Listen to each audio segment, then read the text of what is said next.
All right, people. I'm going to jump right into this. We talked about it last week. What did I say? I called it. I said it. I said last week went way too well. 5-0 fantasy week. The Bills dominate on Monday Night Football. Everything went to script. It was too perfect. It was just like week 4 of last year. Just this year, it happened to be week 3. And I said, the other shoe's got to drop. Last year we went to London and everything went to hell in that game, and fantasy was whatever, and et cetera, et cetera, et cetera. Well, sure enough, it happens. Obviously, you guys all watched the Sunday night game. That was disgusting performance by the Bills. In addition to that, I got food poisoning over the weekend. I'm still not great. So there's that. And then we get to fantasy. While I did win in this week, it was not a good fantasy weekend. It was a 2-3 coming off a 5-0. My biggest money league had a 50-something point lead last night and Jahmyr Gibbs, and still found a way to lose by 20 last night, thanks to St. Brown and Tyler Lockett and who else did he have going? Whoever Evan Hunt had going in that league. Ken Walker was the guy who killed me. 33 points out of him. So not ideal. So a 2-3 fantasy weekend for this guy. And like I said, the other shoe had to drop, and sure enough, it dropped. So here we are.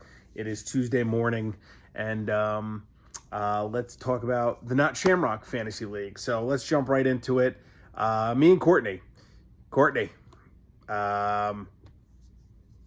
Thanks for the W. I appreciate it. But Courtney is starting Devontae Adams and Jaylen Warren when they're not playing.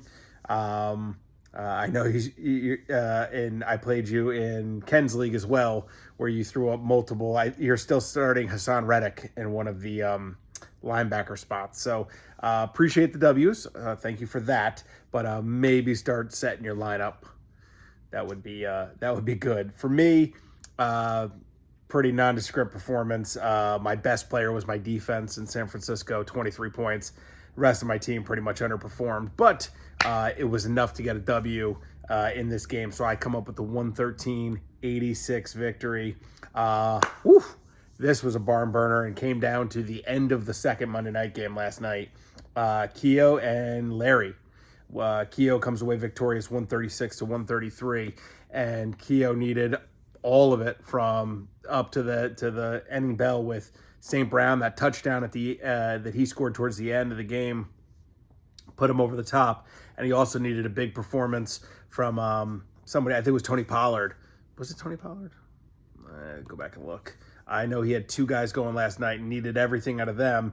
And then some tough breaks for Larry with, it was Tony Pollard. That garbage time touchdown benefited him. That was one of the other guys who was going against me in Keo's league that hurt me. Getting all those points towards the end, and then Larry still had DK Metcalf going, and they gave him targets, but they just couldn't put him in the end zone, couldn't get a couple of those last catches, and about 2.5 points ended up being the difference in that game. You could make the argument that Keo would have won anyway had Rashee Rice not get hurt on the first play. But then Larry's got, I think it was pretty even. Rice is a better player than Christian Watson, but Larry also had a player throw up 0 that got hurt early in the game. So, good matchup from the 2-time league champions there in Keo and Larry. So back to mine and Courtney's game real quick. I improved to 2-2. Courtney fell to 0-4. In this game, Larry falls to 2-2. Keo improves to 3-1. Kyle, $5. I wish Kyle did not have this performance this week, because I play him next week, which means after only scoring 76 points this week, he is definitely going for 140 next week, because that's the way that fantasy always works. So Kyle's team obviously just didn't show up for the game. McLaurin was decent. And then after that, nobody else really performed at all. Big Bad Tommy, league dues payer. I told you, he paid his dues, and then he's 4-0. So the rest of you pay up. Tommy, 4-0.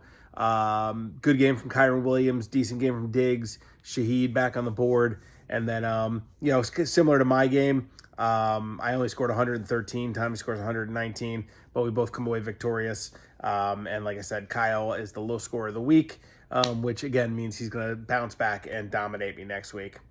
To the almost high scorer of the week, Chase is on the case. After being the low scorer like 2 weeks ago, Aaron's put up back-to-back like 140-plus point games.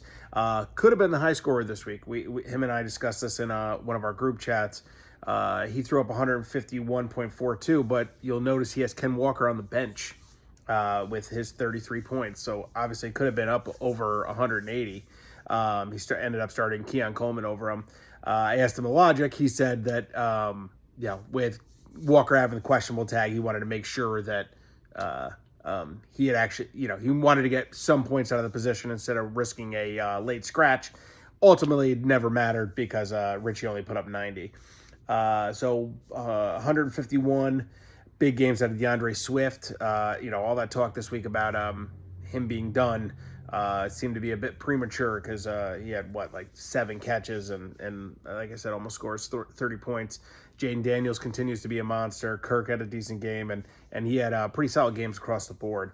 For Richie, Addison and Gibbs were good. There's nobody else showed up. If he doesn't get 30-something point games out of Josh Allen, it's probably not happening for him. And even if he had a 30-point game out of Allen this week, it wouldn't have made a difference. JJ, fighting to the end. This is another game that totally came down to last night. 122.8 to 121.7. JJ gets the victory over Marissa. And Marissa, I told you, you're cursed. You beat me. And so you have to lose to everybody else. JJ got good games out of Hubbard, Justice Hill, unfortunately, because of, we saw what a massacre the Ravens put on the Bills the other night. McConkey, Marissa, step for step, they were within a point of each other. Lamb, Neighbors, Pickens. That late Tony Pollard touchdown we talked about with Keogh, that cost Miami's defense a point, and she ends up losing by 1 point. So here's the thing. If he doesn't score that touchdown, Marissa still loses, but she would have lost by 0.05. So I don't know if that's better. I think I'd rather lose by 1.05 than 0.05. There was no bench points for Marissa that would have made the difference. Maybe if she picked up a different streaming defense or quarterback, she went with Derek Carr in this game. Then perhaps it could have been the difference. I didn't go look at the wire to see who could have been picked up that didn't, but is what it is. That's a close matchup, as close as it can get. All right, to the height, we went from brother and brother. So the Kyle was the low scorer. His brother Marcel is the high scorer of the week at 160.8 with the victory over Rob, 126.42. Jaden Reed, beast. Kamara, beast. And obviously Sam Darnold, like we all predicted going into the season, beast. So big games for Marcel. Rob got good games out of Aaron Jones and Zach Moss, and Hurts was okay. Pretty consistent across the board. 126.42 is going to win you some of the weeks, but not this week. So Marcel improves to 3-1. Rob falls to 1-3. And we talked about, I don't think I mentioned the records of the last 2 games. JJ improved to 2-2 despite having no Cup, no McCaffrey, so props to you.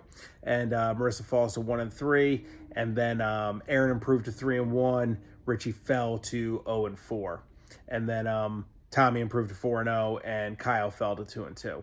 And then on to our last game, Ken, you won, but you lost the war because you said it in the chat last week. You literally talked about how you benched Aaron Rodgers and the Jets went out and dominated and won the game against New England. And then you said, okay, deal. I bench Rodgers, Jets win. You start Rodgers. kind of on you, pal. I mean, it's on you. The Bills loss was partially on me. I didn't drink out of the right coffee cup in the morning. I did try to make up for it. I drank out of it at like 5 o'clock. But I think the football gods knew that I didn't drink it organically the way I was supposed to.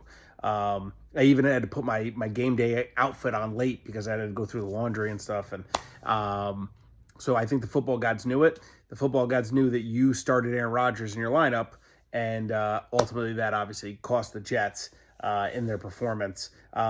Didn't affect Ken's fantasy matchup despite his bench quarterback going off for like triple the points of Aaron Rodgers. But Hawk Kua gets the win, 130.4 over Zach, 99.16. Didn't matter if you made the wrong decision at quarterback because Derrick Henry ran all over us. 200 yards, 2 touchdowns, and 36 fantasy points. Brian Thomas with a big game. And Koo, how about with that 58-yard game winner? He comes up with 20 points. For Zach, Deontay Johnson with an okay game. A pretty good game. Jonathan Taylor with a decent game. We'll see what's up with his ankle sprain. And then Falcons defense produced for him, but unfortunately not enough to get past Ken. So Ken improves to 3-1, and Zach falls to 2-2. Let's take a quick look at the standings. And we know Tommy's in first place all by himself at 4-0. And then the order of the 3-1 teams go: Marcel, Justin, Ken, Aaron. And then we drop to the 2-2 teams. And it goes the order of Larry, Kyle, Zach, JJ, me. And then we fall down to the 1-3 teams. And it goes Rob and Marissa. And then we fall down to the 0-4 teams. So Courtney and Rich start working on that 2-4-6-8 challenge, or start getting better if you want to jump up there and move ahead. I don't like this. It's got your playoff percentages on the side, and despite the fact that I'm ahead of Rob and Marissa in the standings, it has both of them as higher percentages to get to the playoffs than me, which does not speak well for my roster right now at the moment.